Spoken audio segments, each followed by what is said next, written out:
Hello, I'm Jerry Land, and welcome to the show. I'm here today with a very multi-talented man, Arif Khatib, who's the founder and president of the Multi-Ethnic Sports Hall of Fame. Welcome to the show, Arif. Thank you. I can't tell you how happy I am to be here with you. I can't tell you how happy I am when I first met you and found out the work that you are doing and have been doing right under my nose, and I didn't know anything about it.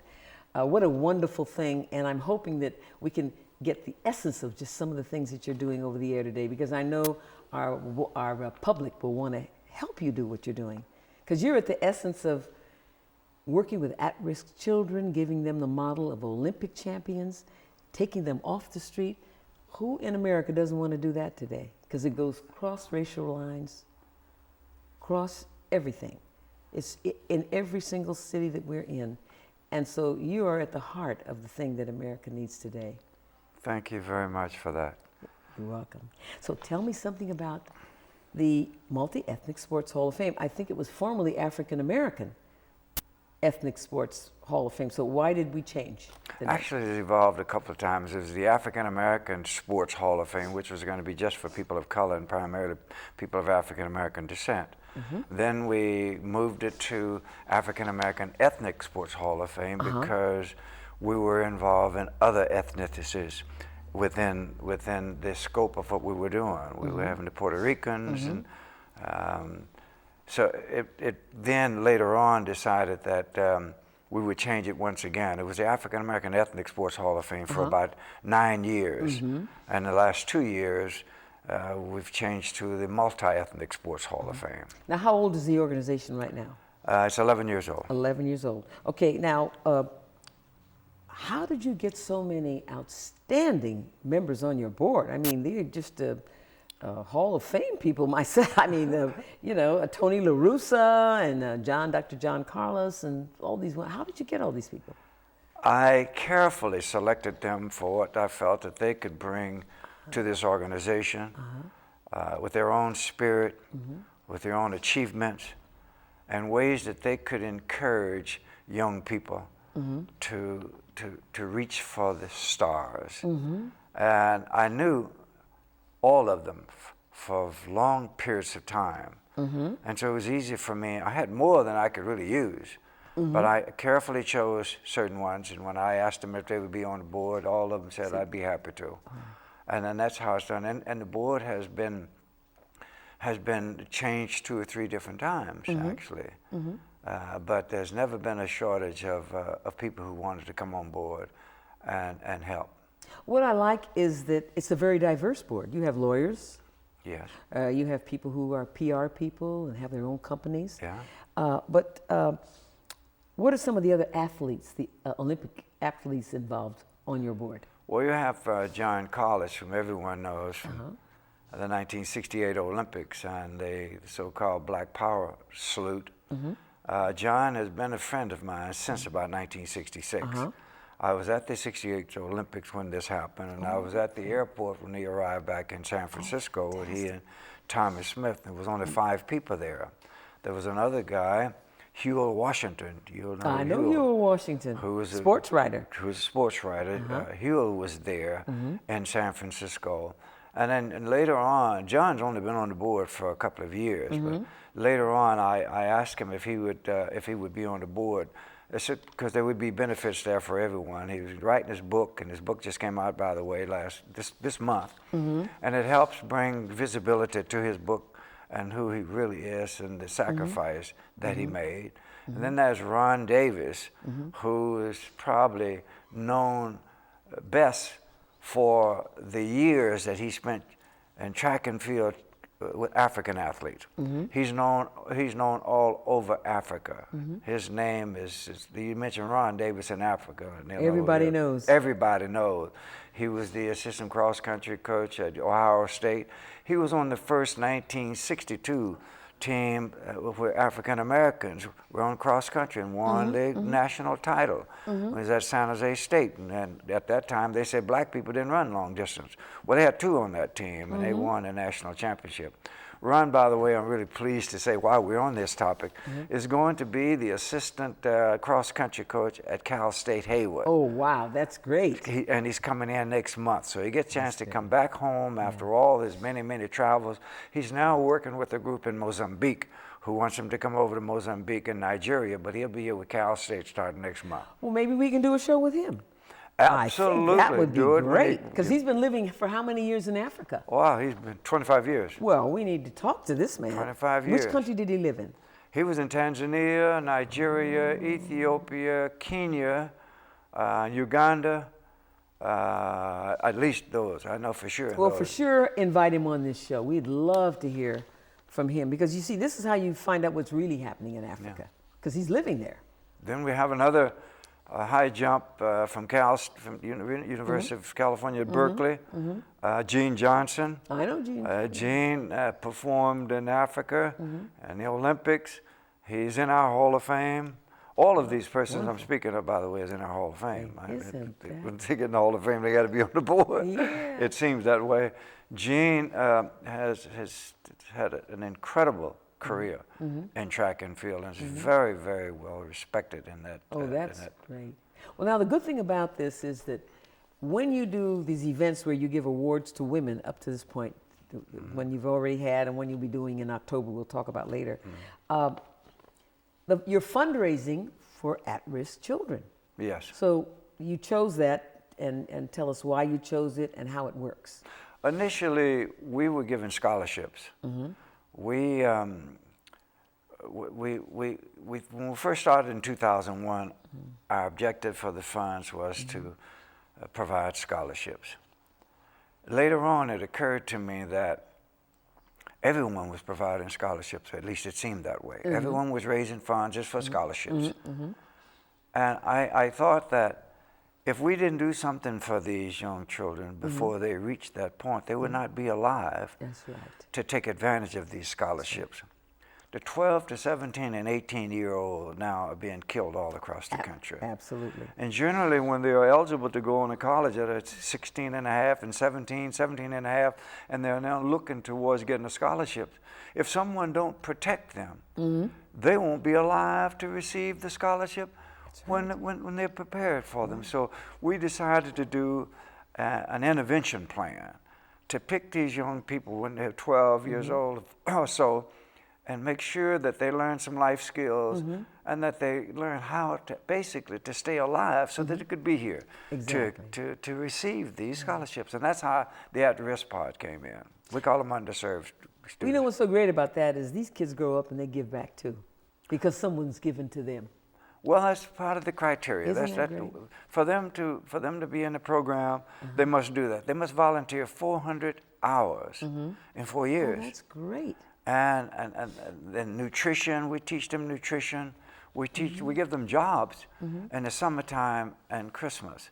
So we have a job training program connected to this. For those who want, great. We teach them how to fill out applications, how to develop their resumes, how to dress for the workplace, how to get along within the workplace. Because you know, a lot of our young people today with attitudes, they don't want to hear the term boss. No, they don't. No. And actually, they're more thinking more like now that they want to be entrepreneurs, which I think is really great. I think that's good if they're going to be entrepreneurs, but they don't want anybody to boss them. No, they don't. And so we have to teach them the importance of you're going to have a boss. Yeah. Until you do otherwise. Until you get your own business, you're going to be working for someone else. You have to follow before you lead. And you have to learn how to follow, really. How to follow that and hold whatever you feel about them within yourself until you finish and get your own job. That's true. That's true. And it's so wonderful to put these kids in these positions where they're working with people who do want to leave something. They may want to say, well, we're going to make you the next president or something of that company. But the point is they have to start low and find out what the company is doing before they can run the company. There's little doubt about that. We open bank accounts for them when they work, and have them deposit part of their money into the checking account, so we can teach them how to write checks and how to balance the books. And then I tell the manager of the bank, should they have a bounce check and there's some insufficient funds, let me know, because we don't want you to cancel their account, because if so, with today's technology and computers, they'll have a hard time opening another bank account as they grow older. That's right. So let me know, and then we'll put the money in there for them, and then we'll give them a little lecture on it, and say, if you do this again, we're going to close your account. We've had wonderful success with that, and they learn the banking business while they're there, because generally one of the operating manager will take them under the arm and help them out about here's how the banking industry really works. So they get information that a lot of adults could use. Absolutely. Well, you know, I worked at the Chronicle for 3 years. And one of the things I found that was most surprising, Charles DeYoung Terriot was the president and the owner and publisher of the Chronicle. Now, I saw this kid walking around. He started in the mail room, and then he goes up and delivers the mail on the desk of all the, I mean, he's 18, 19 years old. That's his son, who's going to one day be the publisher. He has started his son out as the mail boy. How about that? He has to told him he had to learn the business from the ground up. Makes sense to me. Learn life skills. There it is. There you go. He's not starting his son at the top. That's right. So I thought, what a lesson to learn. And that kid will know. Nobody can put anything over him. He said, no, don't tell me about the mail is slow. I used to be the mail boy. Do you know they talk about our young people a lot in a negative way? Yeah. But when we have the on-job training program, and we have it on a Saturday morning, like 10 o'clock, and if there are 8 or 10 of the young people who signed up for it, they're there 5 or 10 minutes to 10 on a Saturday morning, wanting to learn about how to get a job, and we find jobs for them, place them, and we usually try to find someone who will pay half of it. That's wonderful. Half of the and wages, and we teach them how to keep the books and how to keep their own time, and then how to spend the money once they get it. Right. Well, now, what are some of the major goals of your organization over and above connected with the at-risk, or some of the things you'd like to do in the future? Where are you headed? We have a radio show coming that is going to be hosted by the Multi-Ethnic Sports Hall of Fame. It's called Multi-Ethnic Sports Hall of Fame Presents, where we'll be touching upon a number of topics, worldwide issues. And that is designed to create a fund stream for the Hall of Fame, because we are a nonprofit. And in this economy, you cannot rely upon sponsors to keep you solvent. Exactly. So you become creative in ways to create fund streams. This radio station will be one of those, so that's one of our plans. The other plan is to focus on African countries, and opening and broadening the understanding of the contributions that Africans have made to American sports. Absolutely. They've come over and they won medals, and they've gone back to Africa, and they are good role models for a lot of our young people who come here and get their education, go home, and help their people. Right. So this is one of the other things that's our goal. We want to bring some visibility to that and let people know that there are a lot of great things happening all over the world, and young people should step outside of their communities. Well, you know, my son Michael, who you know quite well, he had a project called, it's a Project Pyramid, I think it was called, and they took a bunch of young people, 10 at a time. They took them to Egypt, took them to Ghana. Incredible. And it's just those kids. Michael said those kids will never get in trouble. No, they won't, and they they'll know take who others. they are.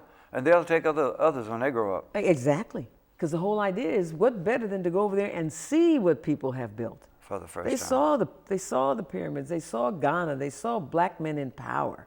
Like when I first went to Africa, I was shocked and stunned. The pilot was black. The steward. I said, "Gee, they fly planes." You know, but you're really shocked and stunned because you see them running every hotel I was in. They were running the hotel. That's right. And I had such a sense of pride. And every restaurant, we have first-class restaurants, first-class waiters, first-class food. I thought I was at one restaurant, I said, I think I'm in Sausalito or something. You know, they were bringing the lobster out, you know, and everything first class. They never show that side of Africa. Where we were wondering whether the Africans can fly the planes, as you suggested. Ethiopian airline pilots trained American pilots in Dallas. Yeah, I believe it.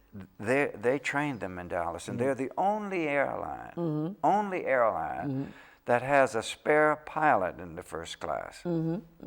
You've heard these near disasters, and they come in, can anybody fly a plane or a dock? Well, Ethiopian Airline will have one on every flight. Yeah. Now see, that's why people have to go to Africa. I was saying, you can see the nobility of Africans, particularly when you see them on their own turf, with their own rituals, and running their own countries. That's and right. we're never told that they run their own countries. You see. And their own airline. And their own airline. I mean, that's just shocked me. And I got on there full of faith. I said, well, I hope this guy he's got an airline, he's got the cap on, he's acting like he knows how to fly. But it shows you how easily brainwashed we are by the media when they don't show these people in these positions. I was shocked and stunned at all the beautiful things I saw going on in Africa. So it's very good to get the kids there young. And many of them have their traditional clothing. The flight attendants in traditional clothing, African clothing. Well, you know what? When I went to and they're beautiful. When I went to the hotels, the women ran the hotels. Oh, ran the hotel. And they had on these flowing, beautiful African things. And they were the ones I noted in my book, that they were the first one with those braids that Bo Derek stole in that movie 10. Okay, before black women ever started doing braiding of the hair, but they tie the hair is always part of their costume. It's part of the costume. And they put the ribbons, the color of what they're wearing on. That's right. And the women are absolutely stunning. And business, like you say. Fresh flowers every day.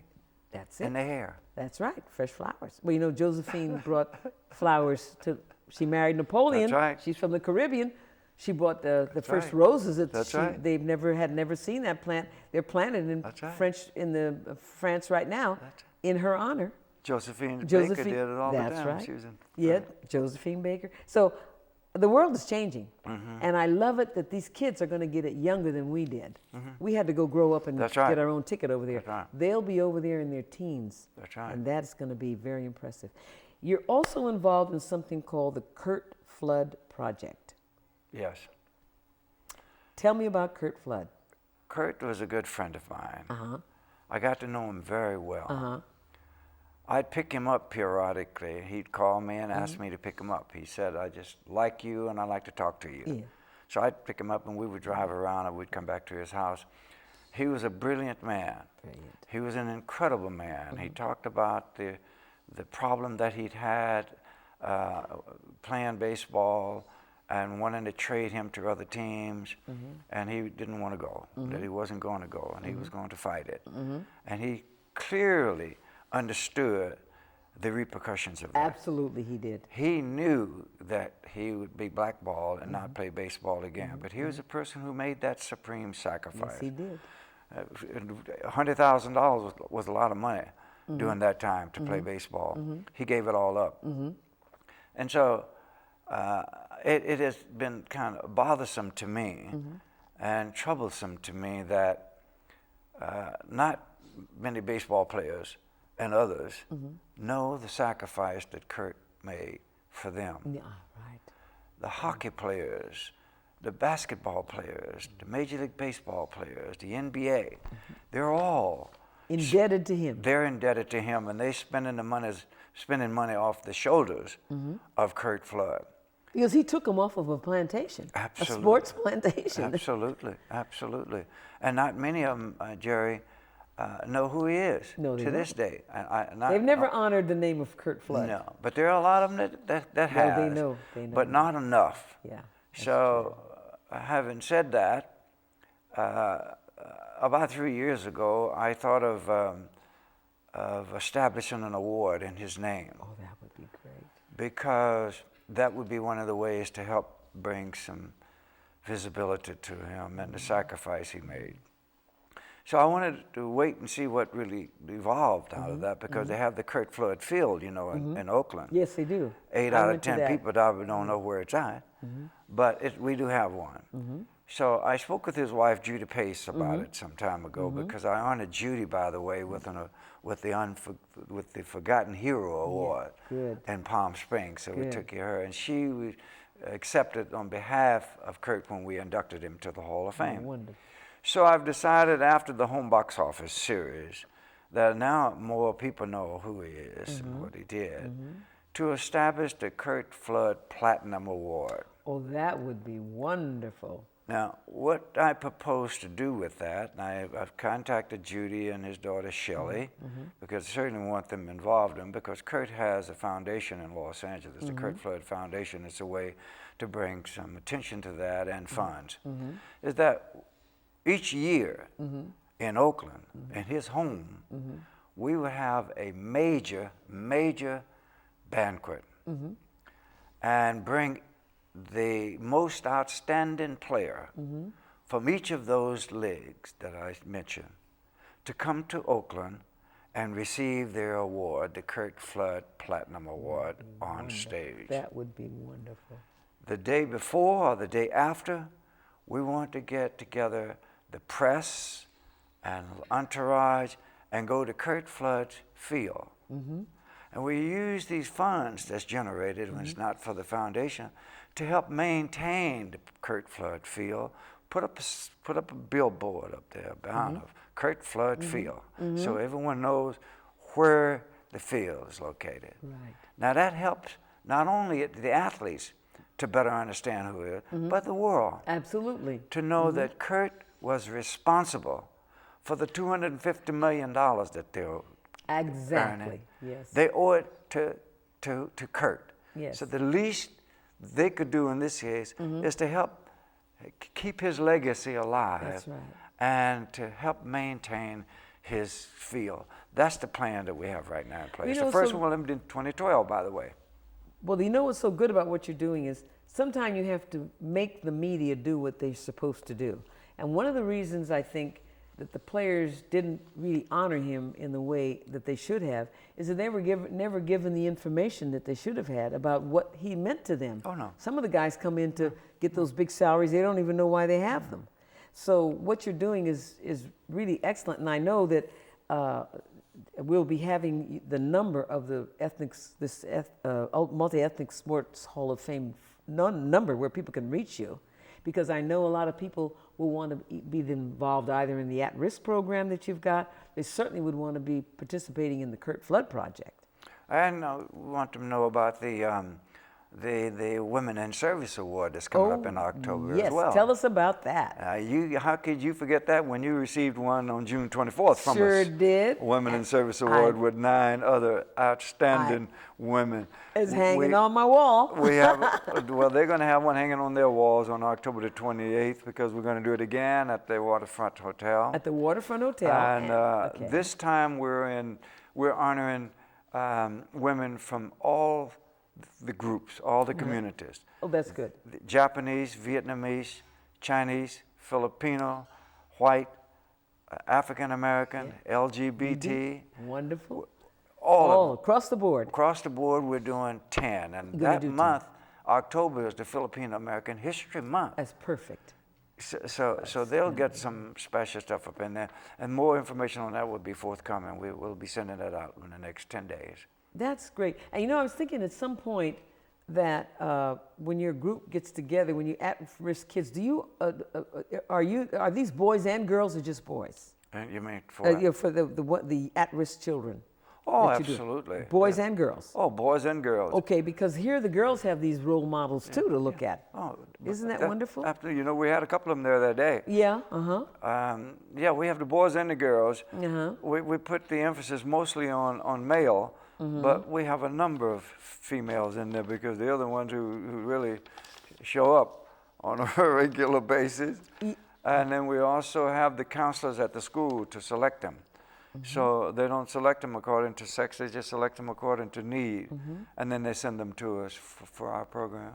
I think the other thing that maybe would be very enlightening, and I don't know if you've thought about getting at what we call the Speakers Bureau. Absolutely. And having some of these Olympic champions going into the schools, not just to classes, but their assemblies. You know, that you would arrange, somebody would arrange it once a month or once every 3 months. I think we need all the role models we can get. And if we started going into these schools and these kids seeing how they can achieve respect and money and everything that really is wonderful in life through a talent they probably already have. You know, Jerry, we're already doing that. Oh, wonderful. Now I'm adding to that, I know it's far-fetched but Yeah. from over and above what we're doing, but I'm adding seniors to Oh, that group. yes, that's good. The older athletes, now we're sending them into the senior Schools. homes. That is wonderful. So they can, the ones that they saw on television in the stadiums, they're now there for them to take pictures with them and sign autographs and just Good. make them feel good for a day. It does. And we have a number of seniors who own senior athletes that's in our Hall of Fame Oh, that is great. that are ready to do that. Well, that's a great idea because, you know, the senior, I'm on a board of Grand Lake Gardens, which is a senior Yeah, community. yeah. And they're always looking for ways to get people who are inward and sitting in the house to get out into the community. And on the board that we're on, they're growing a vegetable garden and feeding the people in the community, That's a wonderful which is a thing. wonderful idea. But this sports idea is another one. It can be kind of a reward for them, you know. We're going to have so and so and so, and we have both men and women. We have like, and right in the Bay Area here, a female Olympian, a 5-time gold medalist, Wow. right here in the Bay Area, and then one in Los Angeles. Oh my God. And they are prepared to come and do whatever we need them to Need to do. be- All they want to do is just ask for me to ask them, where do you want us to go? What do you want us to do? We use them often. We use them often for children. Yeah. And we have one person's in our Hall of Fame. She's 74 years old and still running in the senior circuit. Her picture's in the paper today. Is that Yeah, her picture's in the paper today. I It's haven't a had a 77-year-old sprinter. You got a That's big her. article. I haven't had a chance to read it yet. I haven't seen the paper yet, but she's been a good friend, Yeah. and she's been in our Hall of Fame since She's in 2002 or today's 2003. Oakland Tribune. Incredible. And she's looking as healthy as she can be. Looks good. She lives in Fremont. Yeah, I know. She lives in Fremont. And her good. pictures, and I'm glad to see some of the papers are honoring these people. Because when her hair is totally gray. Oh, but and she's yeah, beautiful. She's so she's so beautiful, cool. and she got that happy look on her face. This is what we're talking about today. People find out it isn't always about the money. Okay. The joy and the happiness you see in people is that they're achieving something. She have records that is not likely to ever be broken. You are kidding. Oh my God. Oh my, isn't Oh, that? it's incredible. As a senior, As a senior, right? she ran the 100 and the 220.